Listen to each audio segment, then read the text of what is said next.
Hey fam, what's up, Panther Nation? This is Philosophy Panther. Welcome to the Panther Spot. Tonight we're going to talk about quite a few things. Get into dabbling a little bit of this, a little bit of that, but mostly we're going to talk about the controversy around Colin Kaepernick. First and foremost, I want to thank everybody who tunes in, even if it's for 5 minutes. Thank you for following, subscribing here on SoundCloud, and um, subscribing and becoming a patron on Patreon. I appreciate your dollars. Trust me, every dollar that goes towards this podcast will go basically towards to upgrading, getting new equipment, better staff, etc., and make this more of a conversation. So the end goal, I wanted to explain to you guys what the end goal with this is to be able to bring an unbiased conversation. I like to hear both sides of the story. I like to analyze the way people think and see if we can find a solution to some of the problems that we have.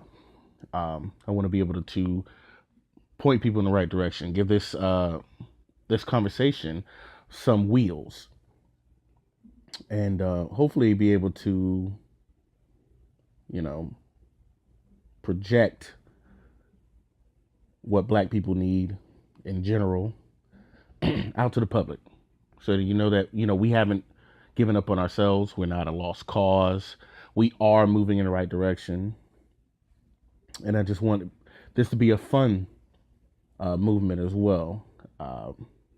First and foremost, again, like I said, thank you. I appreciate all of that. Uh, if you go on my Facebook, Instagram, or Twitter, and Mondays decide to throw up 50 billion memes about what happened on Game of Thrones on Sunday, you are not my friend. Okay? Some of us have work to do on Sundays. So you come in on Monday and ruin it for us. That's just bummer, Don't do that.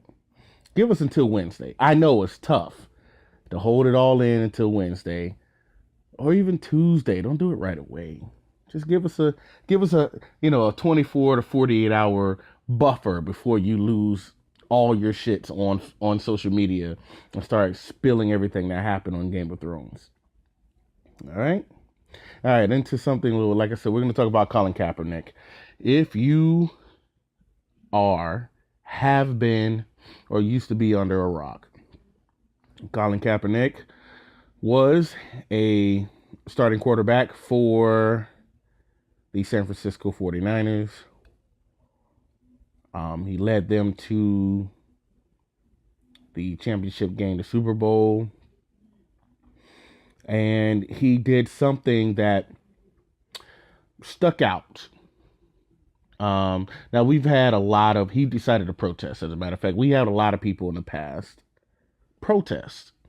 There were different variations of how they protested, and depending on their star power and how they protested, affected the world around them. With everything that's been going on, the racial climate in America today is at an all-time high. Like, it is hot out there. Not just the temperature here in Florida, but the temperature between Black people and cops who fear for their lives, Black people and just racist white people, Black people and racist Dominican people, racist Hispanic people in general. It feels like the world is kind of jumping all on Black people, and it's kind of split depending on where you are.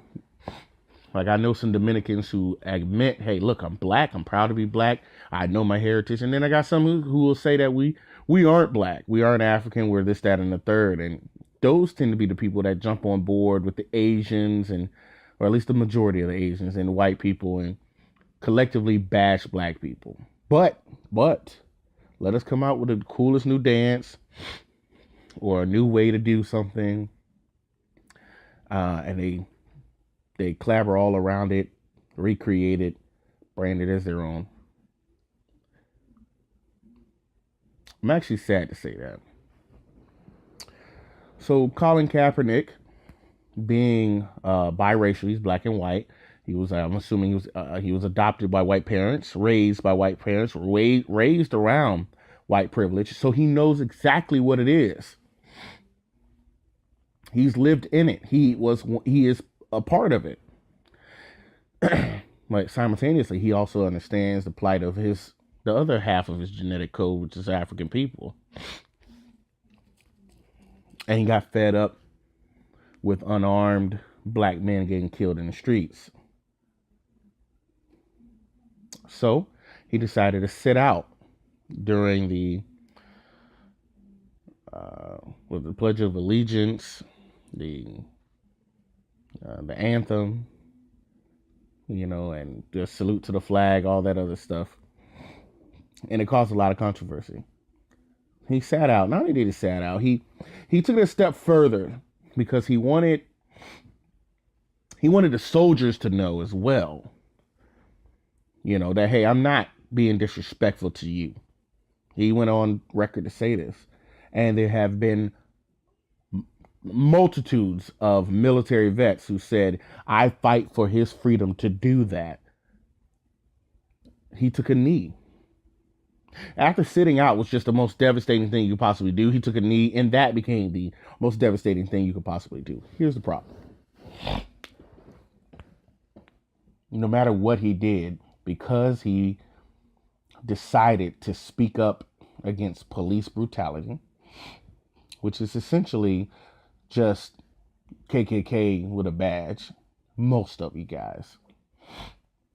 I do have police in my family, and I've actually heard of stories of their heroism and things that they did right. But the saying is now that there are no good cops, because if there were, the good cops would tell on the bad cops.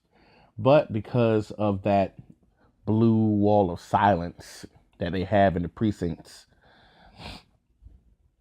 and the fraternal order of police. By the way, who the hell came up with that? You know what I think? I believe that initially they were called the Fraternal League of Police. And then somebody came up and said, ha, they're flop. So they kind of just said, you know what? Yeah, let's drop the L. Fop doesn't sound too great either, so we're gonna call it so Fop. But I digress. Fop will join sides with whoever to bash, demean, and cause any kind of bumps into their road to success as possible. If you are a good cop and you tell on a bad cop, you will catch hell. I've heard of it personally. Cops have told me what happens. It makes them afraid for their lives. And the only time I heard a good cop say they were fearful of their lives was when they found out that they did something that the other 90% of the police officers in their precinct didn't like. And so they were ganged up on.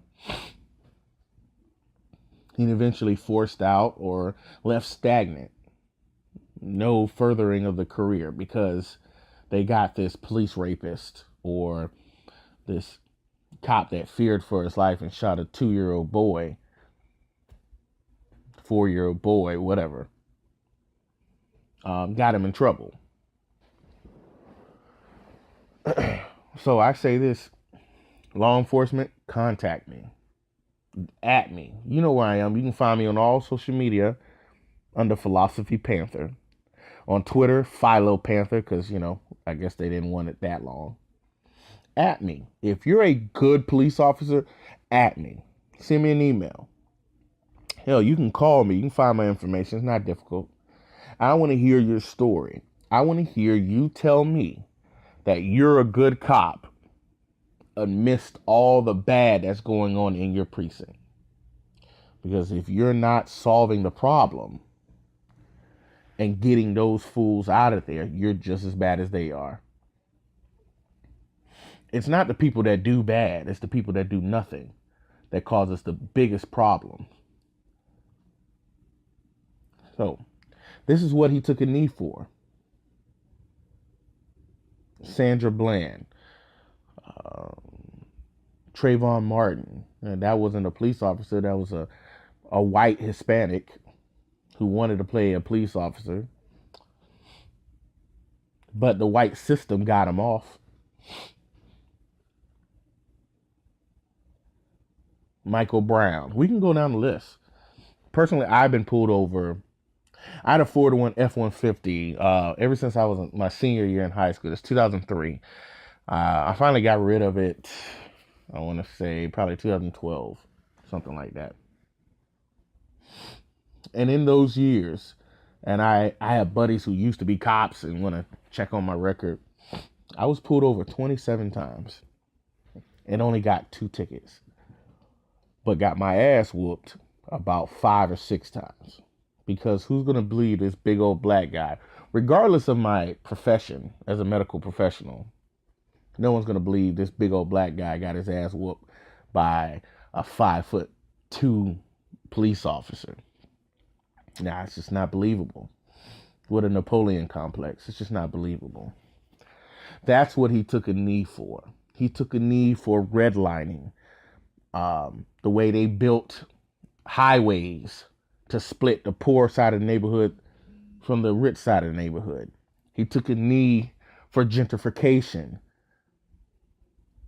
for, white Jews that supposedly landlords to a lot of the property in black-owned neighborhoods, and let the surroundings degrade to nothingness, to roaches and horrible, and won't fix anything, and then force black people to move out, and then fix it up really nice, hike the price up by triple, quadruple, and then have white people move into these old black neighborhoods.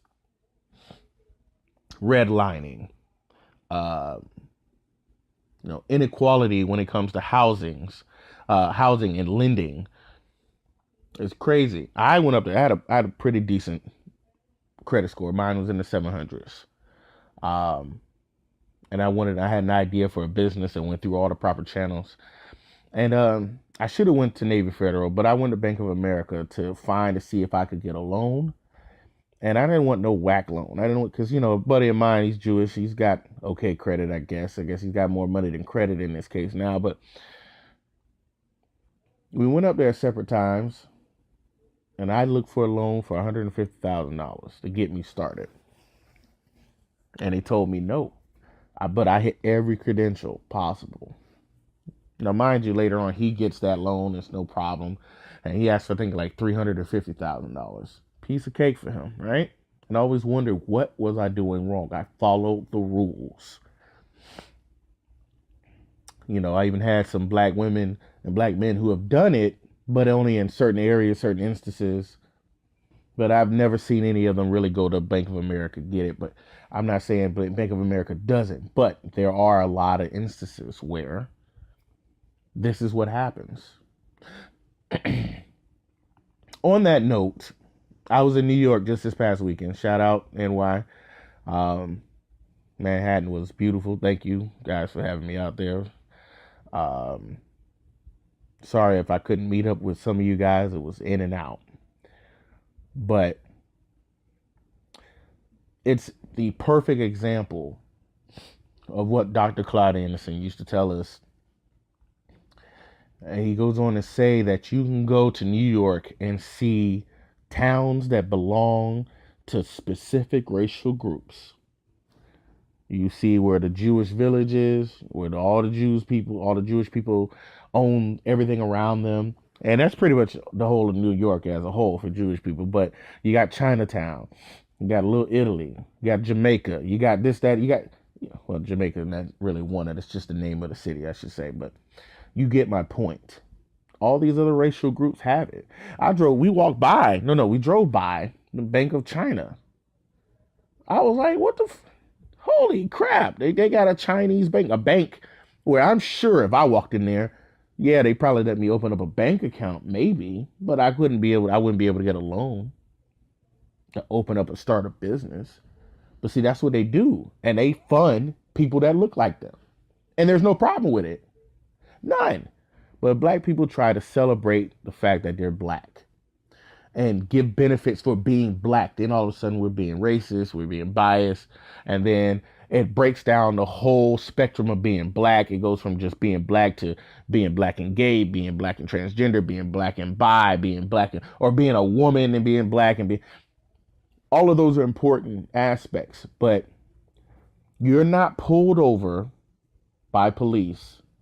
You're not redlined. You're not disproportionately um, ridiculed and oppressed for being just a woman. Because white women, it don't happen to them. Matter of fact, white women benefit the most from affirmative action, and that was supposed to be for black people. Civil rights movement, civil rights was supposed to be black rights, but you know they couldn't let black people have anything by themselves. That's why civil rights is for everybody. And in that, you got the pride movement, gay movement, and women's rights and feminism and all this stuff sprung up. But it was off the hard work of what black people did in the 60s, 50s, 60s, 70s to make this happen. And we have no fruit.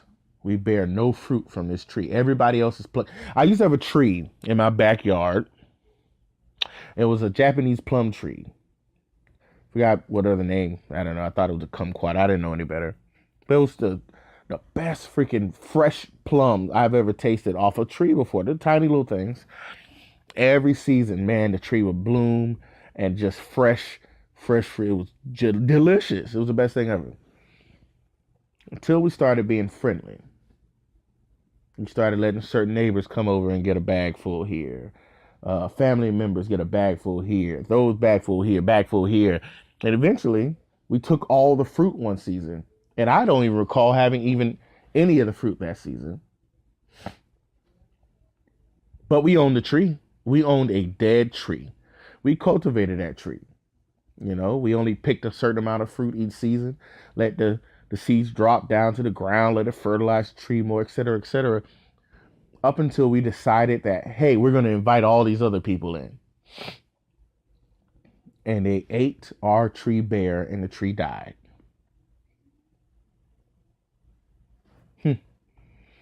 If that isn't one of the best examples that one can give when pertaining to black rights and the civil rights movement and how it led up to where we are today, I don't know a better example for you. Black people did everything in their power. They boycotted. They stopped buying a specific soap. They stopped riding certain buses. They walked places. They stop going downtown to this store here or shopping at that store. White people around us started getting poor, like because our money was so valuable to them, but our skin color, our existence wasn't.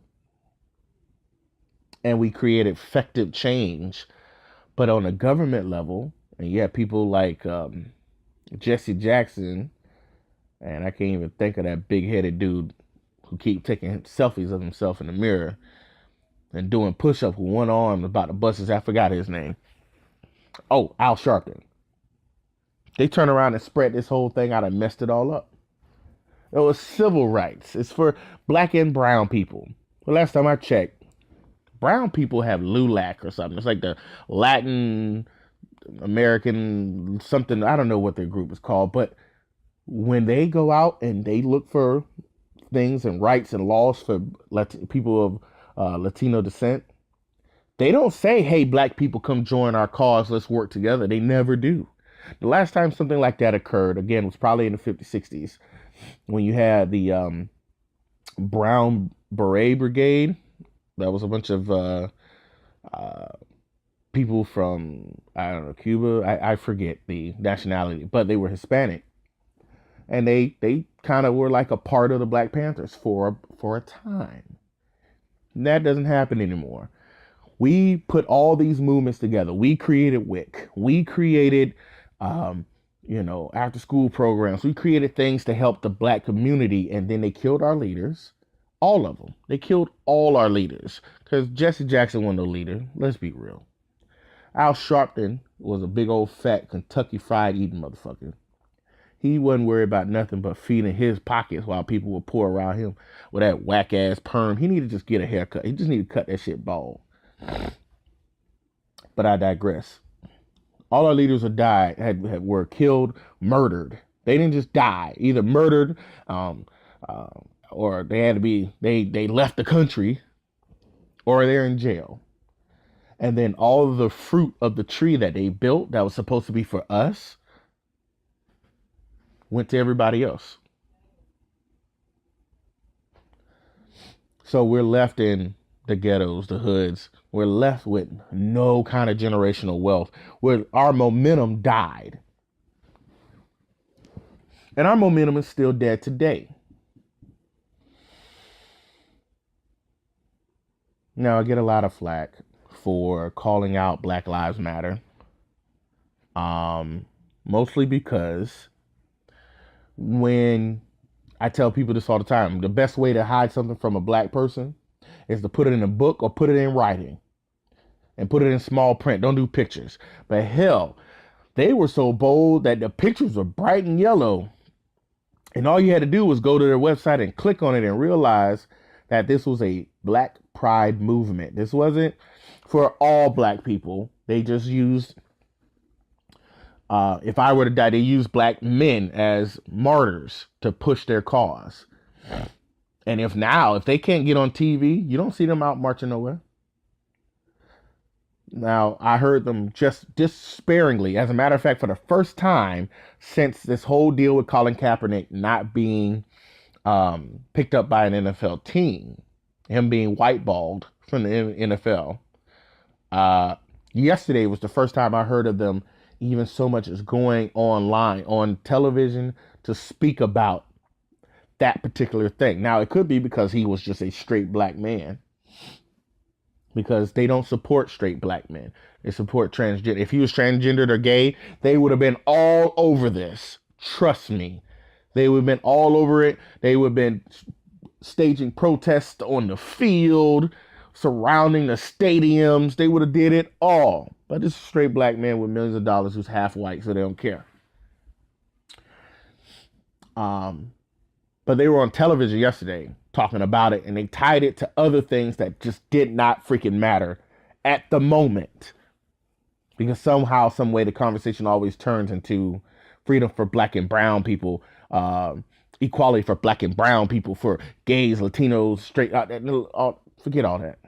I'm here for black people and black people only. And that's what Colin Kaepernick was there for, the unarmed killing of black people. And if you want us to follow the flag and follow the Pledge of Allegiance and our freaking national song and all this other crap, then you have to abide by what you're saying. But if you're not going to abide by it, then don't get mad if we turn our backs to it. I've given up a long time ago. I'm going to use the United States government and the laws here for my benefit only. Because that's what white people do, so I don't care. I'm going to just do what they do when in Rome, right? Second Rome, for some of y'all who get that. But Colin Kaepernick has yet to be signed. He did all of that. He did the kneeling. He's put his money where his mouth. He's put $1 million to help impoverished black people, poor black people. He sent money, a jumbo plane to Somalia. Because it's Somalia, right? Nobody likes Somalia. Nobody likes anywhere where black people really are. Let's be real. He's back to put his money where his mouth is. So now they have nothing left to say about him because he's not a bad quarterback. Okay. He was on a horrible, shitty team, but he still produced results that put him well above half of the quarterbacks that have jobs today. And they have jobs. And we're talking about the NFL will put up with rapists, Ben Roethlisberger, Raven children. Dog fighters, Michael Vick. Now, mind you, they changed Michael Vick. Michael Vick went through that white system and got fucked up and had realized, oh shit, I better do what I got to do to get this money back. Michael Vick got so scared after the dog fighting and he gave money back that was already his, just so white people would feel bad for him. Because he read the system. He realized that, hey, this ain't my system. This is white people's system. I would have kept the money personally. Then they turn around and give him another contract after he went to jail, went to prison, not jail, prison, felony. That's got to be one of the highest paid felons I've ever seen in my life. Legal, high paid felon. Came back and all he was thinking white people. Thanking white people everywhere. Thank you, white people. Thank you, white people. Thank you, white people. Thank you, white master, for giving me a job. Thank you, thank you, thank you, thank you. He was still bad motherfucker. But they took the prime out of him. He fucked up. And now he's like, hey, Colin, maybe you should cut your hair. White people don't like when you don't look like them. Boy, if you don't sit your ass. Vic, that disappointed me very greatly. Because Vic was my heart, man. I didn't care what team he played on. I was their fan if he was on it. That's it. I'm not a team fan person. I am a fan of a player. And he lost me. I followed him to them sorry ass Eagles. I followed him wherever the hell he went. And I'm like, yo, I'm a fan of that team now because he's there. That's how I feel about Colin Kaepernick now. And I think people don't really realize how many fans Colin Kaepernick really has. That the team that actually signs him will probably have the largest fandom known to man than any other team in the NFL. Because people are literally boycotting. Now, Black Lives Matter comes in at the end, finally, yesterday and says, hey, we should boycott, the NFL. Or no, they didn't even say everybody. Just the leader, one of the leaders. Because there's no real supreme leader. There's about 6 of them, and I think 5 of the 6 are gay. And the other one's probably a transgender. I don't know. Anyway. One of them's just going to boycott. That's it. They didn't say, let's do a global, worldwide, nationwide boycott. Let's do this. Because, they technically have the clout to do this, to try to get people. They took the world's best slogan, Black Lives Matter. Come on.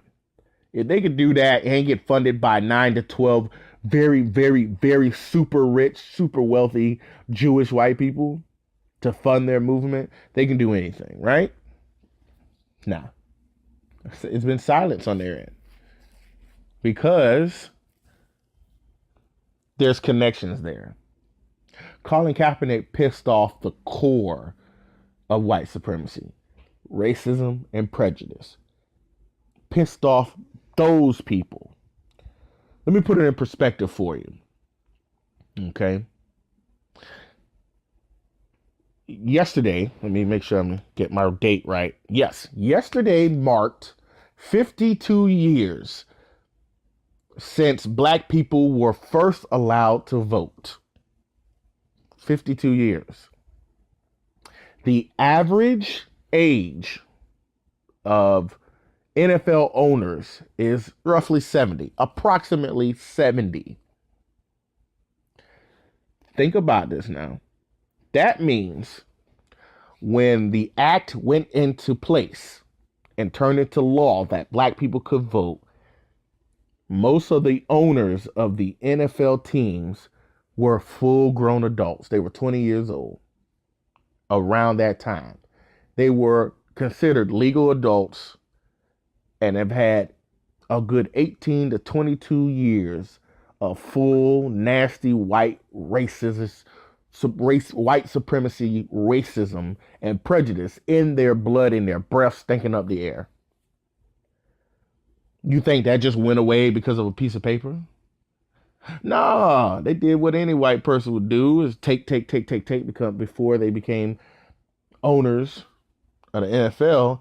And when you pissed off something they thought was what you should be praising, which is a flag, that doesn't represent black people in the first place?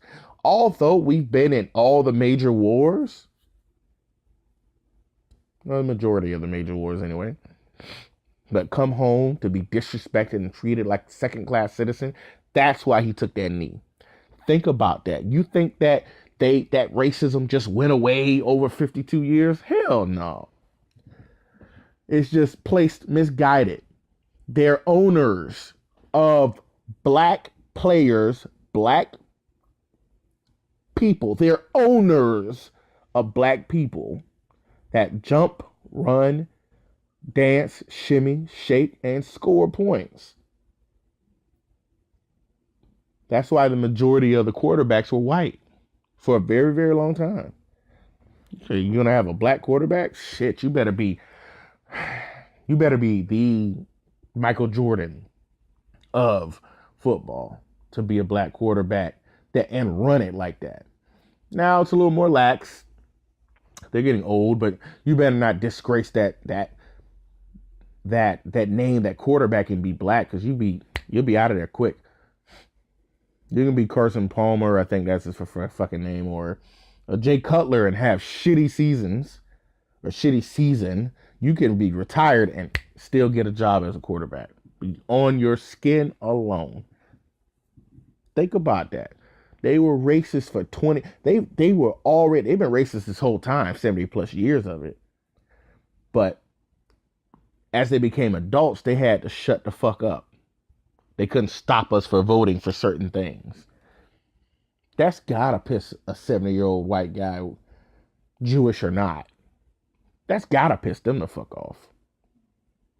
So think about that. So you don't think that had any effect on what's going on right now? Oh, my dad, my uncle, man, my dad was in the military too. If my dad was alive today, he'd say the same thing. He'd tell you guys to shut the hell up. Especially if you haven't been to war. It's always the ones who haven't been to war. Oh, my dad went to the military. My sister, my brothers are served. My son, and I don't give a fuck who in your family served. Because if they don't treat black people as equals, then they're shit. They're a shitty person. It's bad enough that the military doesn't take care of the soldiers as it is. So who's really being unpatriotic? The government or Colin Kaepernick? The government doesn't really take care of its soldiers as is. We're talking about boys and girls who went out to fight wars, come back fucked up in the head in one way or another. And only half of them can get proper treatment. All of them can see the doctor. Not all of them get all the information they need to get housing. I say if you're a military vet, you come back after a tour, one tour, you get a free house, period. Done. No questions asked. Go sit down somewhere. You got a house, homie. Now, if you want a little bit of acreage, you probably have to do a little more tours. I don't know how that works. I'm just saying. Shit should be free if you went out and fought. If you were actually fighting. Now, if you've been cleaning toilets, you was on the ship cooking, you were the chef, you were, if you were an engineer, maybe, yeah, okay, whatever, because you decided to go to school instead of shooting people. But if you actually put your life out there on the line, you should get some free shit. That's how you celebrate your veterans. But they can't even get that shit right, because veterans every day are killing themselves left and right because they've seen some fucked up shit over there that the military can't erase from their brains. He took a kneel for the ones that were black that not only come back fucked up in the head, but already fucked up before they left. They went into the military to get away from this bullshit ass country. Then they get brainwashed to saying that this is the greatest country in the world, which it is not. We've already witnessed this. We are like 7th, 30th, and 24th, and everything that's good. The only thing we're number one in is military spending, which should go to military vets. But no, maybe 1% of that goes to the vets. The rest goes into creating bombs and,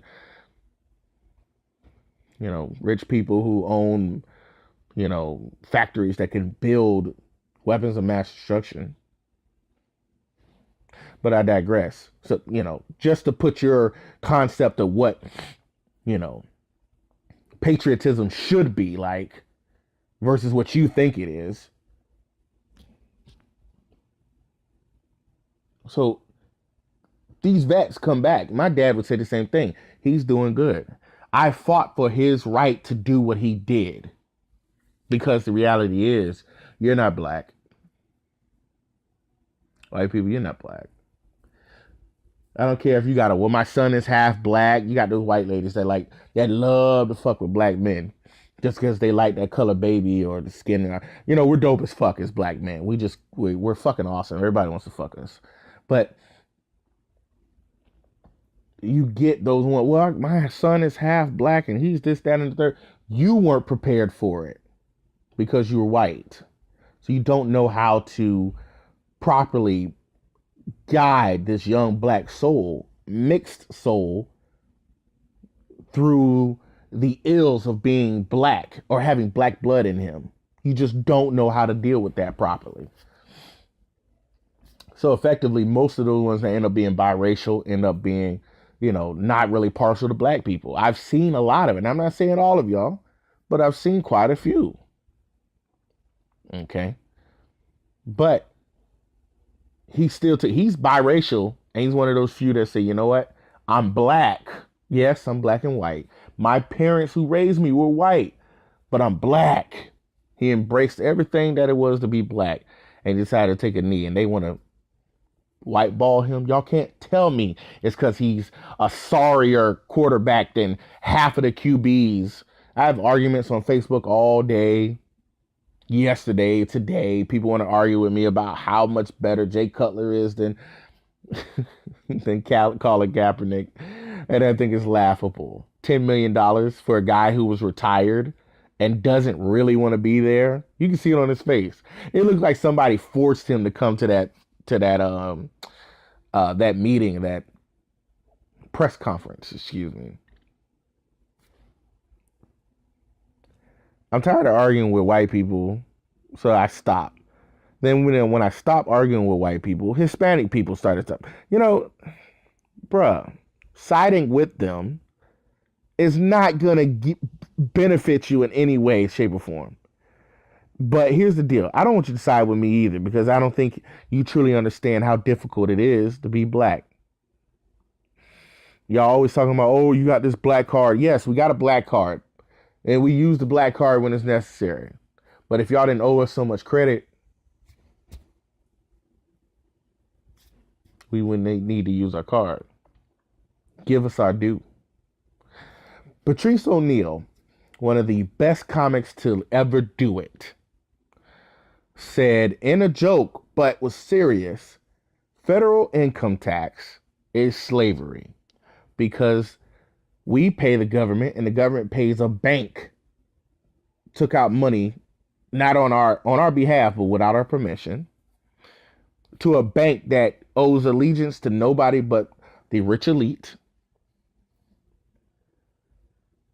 and pays them basically what we pay them. That's federal income tax. And federal income tax is slavery. But since black people were already slaves, that technically makes us double slaves. So, to effectively solve this problem, and he said, black people, y'all need to understand, white people ain't gonna like this solution. Asians, Arabs, none of y'all.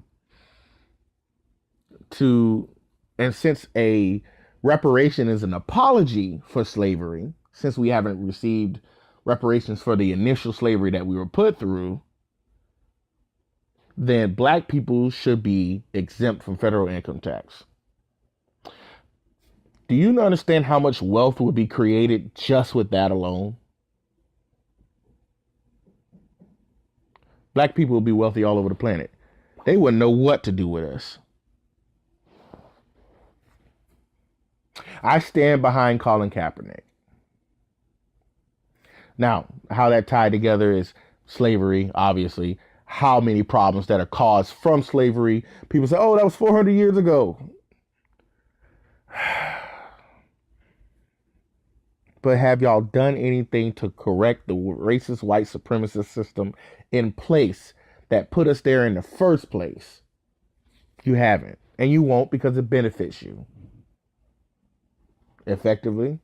If you were to say exempt us from federal income tax, that's a step in the right direction. That's what Colin would be kneeling for doing things right by black people, because we've given so much to. Now, side note, real side note, women, black ladies, listen to me. Will y'all stop on Twitter? Sorry. Stop. Black women, please stop doing this. When you go on Twitter and you see somebody, some stupid company like Huffington Post that's ran by all white women, or I think it's Huffington Post, I could be wrong, but y'all know what I'm talking about. Or Cosmo, or something where they only showcase and mostly showcase white elite rich white people and how we should have beauty standards like them. And you see something like one of the Jenner bitches or one of the Kardashian hoes do something that we've been doing. Ladies, you beautiful black women been doing since you were 9 years old. Stop responding to it. Stop it. Because all press is good press, especially in the Trump era. Excuse me. All press is good press, especially in the Trump era. Stop going on Twitter and just trying to tell them that, oh, really, that's new. We've been doing it since blah, blah, blah. They know that. That's why they're doing it. Because they don't have enough white people going to their channels, their pages, enough on YouTube, on Twitter, especially on Twitter, to make being on Twitter worth it. So what do you guys do? You go on their page too. That gets them paid. That gets them the likes and the followers that they need to feel worth it being worth on social media. So when you go in there and you respond, look, sisters, listen to me. I love you. I love you. I know that we saw Janet Jackson do the stiletto nails with the ring through them, the little hoop through them.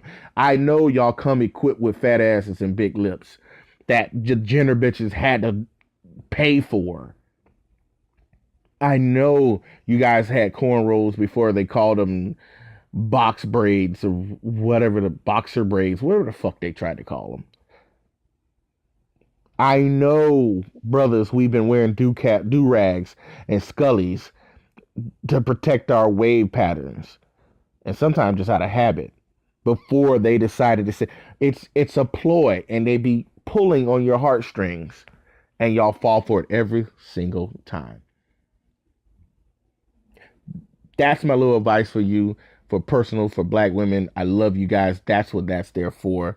But you guys, if you feel like you can argue with me, which is fine, I'll take the argument. I want a debate. I want you to give me because you don't have any legs to stand on anymore. After they signed Jay Cutler to the Miami Dolphins for $10 million out of retirement, you can't say anything else other than racist white supremacy, prejudice, and racial bias is the reason why Colin Kaepernick is not going to be signed to an NFL team. It has nothing to do with his ability to play, because he plays better than half of them.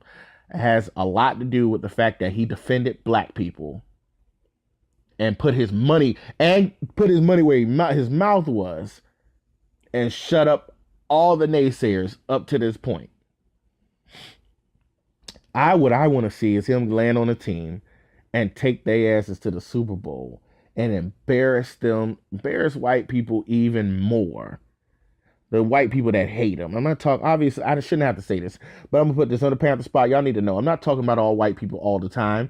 And sometimes I am talking about all white people. When I say you all benefit from racist white supremacy, you do. You benefit from the system here, even if you're poor.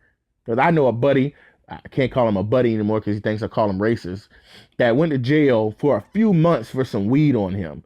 That I have a cousin that's been in jail for 2 years so far for having the same amount of weed on him. You may not think that's a benefit, but that is a privilege that you have. And I hope he listens to it. He gives me a call because how I feel. Hey, you guys, look at me. You got a problem? At me. I'm all over the place. Facebook. I'm on the Philosophy Panther on Twitter. I'm on the Philo Panther. You can email me at thisworldsfuture@gmail.com. If you like anything I've said today at all tonight, please hit that subscribe button on SoundCloud. Follow me, share my video. Share. I do videos too, so I forget. Share this podcast with your friends. Share it with people you hate. If you know you got haters, I really love haters. So please put the haters on there. Comment on this podcast. Let me know what you guys think. If you think I had a coherent thought, not even a brilliant one, just a complete thought, and you think it was worth your time, please go to Patreon, find me on Philosophy Panther on Patreon. You'll find all the descriptions, all the links and all the descriptions. It'll be available to you. Find me on Patreon and become a patron of mine for just $1 a month. All right. I'll give you premium content. And for more, I'll do some other cool stuff, behind the scenes interviews, live podcasts, live shows, live interviews. And I'll just keep this going. And I want to know what you guys think. So after every podcast, I put up a poll. I'll put it on Facebook, Twitter, Instagram, whatever. And I want you guys to vote on what you guys want me to talk about next. I want to keep this an interesting conversation. I think I'm getting an itch. I'm going to talk about video games next time, just a little bit, because I am a gamer and I love gamers and other blurs out there like me. But sometimes we do have to talk about real social issues. So you will get a little bit of mix of everything here at the Panther Spot. I love you guys. Black people, I say this. White people, listen. Everybody else, I love everybody. I wish that this world would work like the perfect key to the perfect lock, but it probably won't. So I need you guys to go out there and try to best love each other. Black people, I need you to love yourselves. Here's my message. Y'all know I do this in every video and every podcast. And my message to you guys, if you can't do it every day, do it once a week. If you can't do it once a week, do it at least once a month. Please, please, please. Think, act, buy black. I love you guys. Philosophy Panther out.